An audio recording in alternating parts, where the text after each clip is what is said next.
Dear students, তোমাদের এই ভিডিওর মধ্যে অনুশীলনী 11.1 অষ্টম শ্রেণী কোশ্চেন নাম্বার 4 এবং 5 আমি করিয়ে দিচ্ছি। তো আগের ভিডিওতে আমি 1 এবং 2, 3 অঙ্কগুলি করিয়ে দিয়েছিলাম। এখন 4 নম্বরটা দেখো। 1080 বর্গমিটার ক্ষেত্রফল বিশিষ্ট একটি মেঝে টালি দিয়ে আবৃত করতে হবে। সামান্তরিক আকারে কতগুলি টালি লাগবে? যদি প্রতি টালির দৈর্ঘ্য কত লিখলো 24 সেন্টিমিটার এবং উচ্চতা কত 10 সেন্টিমিটার। তো দেখতে পারো তোমরা। তাহলে আয়তাকার মেঝের ক্ষেত্রফল আমাদের দিয়ে দিছে 1080 বর্গমিটার। এবার একটি টালির দৈর্ঘ্য হলো সামান্তরিক আকৃতি, যার দৈর্ঘ্য 24, মানে ভূমিটা 24 এবং উচ্চতাটা কত 10 সেন্টিমিটার। তো আমরা বের করবো যে কতগুলি টালি রাখবে এই আয়তক্ষেত্র আকার যে মেঝ আছে সেটিকে পূর্ণ করতে। তাহলে আমরা একটা টালির ক্ষেত্রফল দিয়ে টোটাল যে ক্ষেত্রফল আছে সেটাকে ডিভাইড করে দেব, ভাগ করে দেব, তাহলে আমাদের টালির সংখ্যা চলে আসবে। তো এটা প্রথমে এভাবে লিখবে। প্রথমে একটা টালির যে ক্ষেত্রফল আছে সেটা বের করবে। যেহেতু টালিটি একটি সামান্তরিক আকৃতির, সুতরাং তার প্রতি বাহুর দৈর্ঘ্য দেওয়া আছে 24 সেন্টিমিটার এবং উচ্চতা 10 সেন্টিমিটার। তো প্রথমে কি লিখবে? প্রথমে এখানে যে দেখতে পাচ্ছ তোমরা 1080 বর্গ মিটার, এটা হচ্ছে আমাদের আয়তক্ষেত্র আকৃতি। এই আয়তক্ষেত্র মেঝটি উপরে লিখবে আর নিচে লিখবে সামান্তরিক ক্ষেত্রফল। তো সামান্তরিক ক্ষেত্রফল কি? ভূমি ইন্টু উচ্চতা। তো ভূমি ইন্টু উচ্চতা দিয়ে ডিভাইড করে দেবে। এটা দিয়ে ডিভাইড করবে তোমরা সব যে মেঝ আছে সেটাকে। ওকে। তো প্রথমে প্রতিটি টালির দৈর্ঘ্য 24, উচ্চতা 10 সেন্টিমিটার। সুতরাং প্রতিটি টালির ক্ষেত্রফল কী হবে? ভূমি ইন্টু উচ্চতা 24 ইন্টু 10। ওকে। সামান্তরিক ক্ষেত্রফল কি জানো তোমরা, টেক্সট বই আছে, ভূমি ইন্টু উচ্চতা। ওকে। তো বর্গ একক, তো বর্গ সেন্টিমিটার আছে এখানে। 24-এর সাথে 10 দিয়ে ইন্টু করবে, তাহলে আমাদের 240 আসে বর্গ সেন্টিমিটার। তাহলে আমাদের প্রতিটি টালি ক্ষেত্রফল হয়ে গেছে। এবার লিখব, নিচে দেখতে পাচ্ছ তোমাদের প্রশ্ন অনুসারে আমাদের দেওয়া আছে, প্রদত্ত আছে মেঝের ক্ষেত্রফল। মেঝের ক্ষেত্রফল তো এখানে 1080 বর্গ মিটার দিছে। তাহলে আমাদের একটি টালি ক্ষেত্রফল কি আসলো এখানে বর্গ সেন্টিমিটার আসলো একটি টালি ক্ষেত্রফল। তো বর্গ মিটারে আমরা বর্গ সেন্টিমিটার বানাবো। এককগুলি সেম না হলে আমরা ডিভাইড করতে পারবো না। ওকে। তো বর্গ মিটারকে আমরা বর্গ সেন্টিমিটার বানালে কি করব দেখো, 10,000 দিয়ে গুণ করে দিব। যেহেতু বর্গ মিটার আমরা জানি 1 বর্গ মিটার। Okay. 1 metre square equal to কত হবে? 1 মিটার স্কোয়ার 100 ইন্টু 100, 100 ইন্টু 100 মানে কত? 10,000। তো 10,000 বর্গ সেন্টিমিটার, 10,000 বর্গ সেন্টিমিটার। ওকে। 1 মিটার স্কোয়ার বর্গ metre is equal to 100 into 100 মানে 10,000 বর্গ সেন্টিমিটার। তাহলে আমরা বর্গ সেন্টিমিটারকে প্রথমে বর্গ সেন্টিমিটার বানাবো মিটারটাকে। ওকে। বর্গ মিটারটাকে বর্গ সেন্টিমিটার বানাবো। তাহলে 10,000 দিয়ে ইন্টু করলাম, তো বর্গ সেন্টিমিটার হলো। এবার 10,000 দিয়ে ইন্টু করলে কত হবে? 1080 লিখে এখানে 4টে শূন্য দিয়ে দিব। ওকে। তো 4টে শূন্য আমরা লিখে দিলাম এখানে। এটা হচ্ছে আমাদের টোটাল মেঝের ক্ষেত্রফল সেন্টিমিটার এককে বের করলাম। এবার সেন্টিমিটার এককে যেহেতু বের করলাম, এবার একটা টালির যে ক্ষেত্রফল আসলো সেটা দিয়ে ডিভাইড করব। ওকে। তো 240 দিয়ে এখানে ডিভাইড করবে 108,000,000 এটাকে ডিভাইড করবে। ওকে। তাহলে দেখো, প্রথম লিখবে মেঝে টালি দিয়ে আবৃত করতে টালির ক্ষেত্রফলের প্রয়োজন হবে কয়টি? উপরে লিখবে মেঝের ক্ষেত্রফল এবং নিচে লিখবে একটি টালির ক্ষেত্রফল। এবার ডিভাইড করলে কত হবে? ডিভাইড করলে এখানে 0 ক্যান্সেল হয়ে গেছে। তারপর এখানে দেখতে পাচ্ছি আমরা 24 দিয়ে 108,000,000 এটাকে ডিভাইড করবে। ডিভাইড করলে আমাদের 45,000 আসবে। ওকে। তাহলে 45,000টি আমাদের কি লাগবে? টালির প্রয়োজন লাগবে যে মেঝটাকে সম্পূর্ণ ঢাকতে। ওকে। সো এটা তোমরা ডিভাইড করে নেবে। তাহলে আমাদের এটা কোশ্চেন নাম্বার 4 সলভ হয়ে গেছে। তোমরা কোশ্চেন নাম্বার 5 দেখো। এবার এটা একটা স্ক্রিনশট দিয়ে নিতে পারো।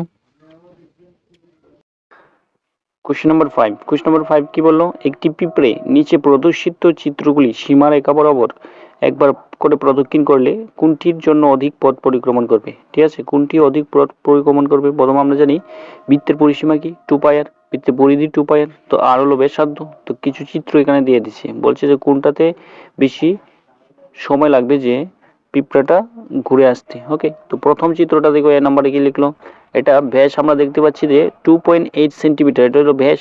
তো অর্ধবৃত্ত এটা একটা, তো অর্ধবৃত্তটির ব্যাস কত? 2.8, কত? 2.8 সেন্টিমিটার। এবার ব্যাসার্ধ বের করবো, ব্যাসার্ধ কত? 2.8/2 ইকুয়াল টু 1.4। ওকে, তো 2 দিয়ে ডিভাইড করবে, 1.4 সেন্টিমিটার।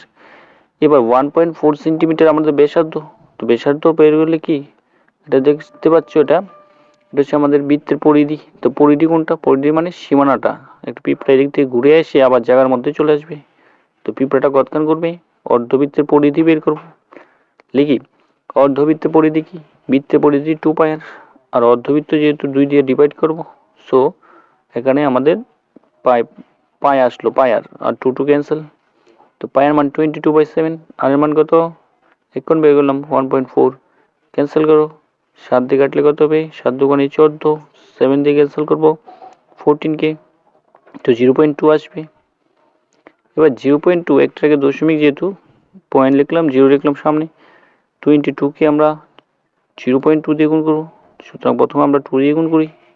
ওকে, তো 2 4 হবে, 2 গুণ 4, 2 গুণ 4, একটার আগে দশমিক, তো 4.4 মিটার হলো আমাদের বৃত্তটির পরিধি। এবার আমরা দেখব পিঁপড়াটা যেহেতু বৃত্তের পরিধি শুধু যাবে না, সাথে বৃত্তের ব্যাসার্ধ প্লাস ব্যাসার্ধ, মানে বৃত্তের পরিধি সহকারে যাবে। ওকে, পরিধি এবং বৃত্তের ব্যাস, নিচের অংশটা ব্যাসটাও যাব, সুতরাং পরিধির সাথে আমরা ব্যাসটাকে যোগ করব।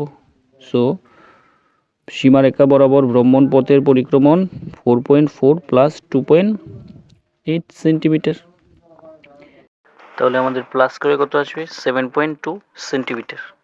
তাহলে সম্পূর্ণ সীমানাটা পিঁপড়াটা যেতে 7.2 সেন্টিমিটার ওর সীমানাটা লাগবে। সেকেন্ডে আমরা বি নাম্বারটা দেখব।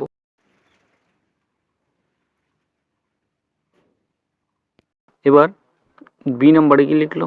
বি নাম্বারে এখানে অর্ধবৃত্ত একটা আছে, আর উপরে 3টে বাহু আছে তার উপরে, তো অর্ধবৃত্তের কি ব্যাস 2.8, তো ব্যাসার্ধ কত?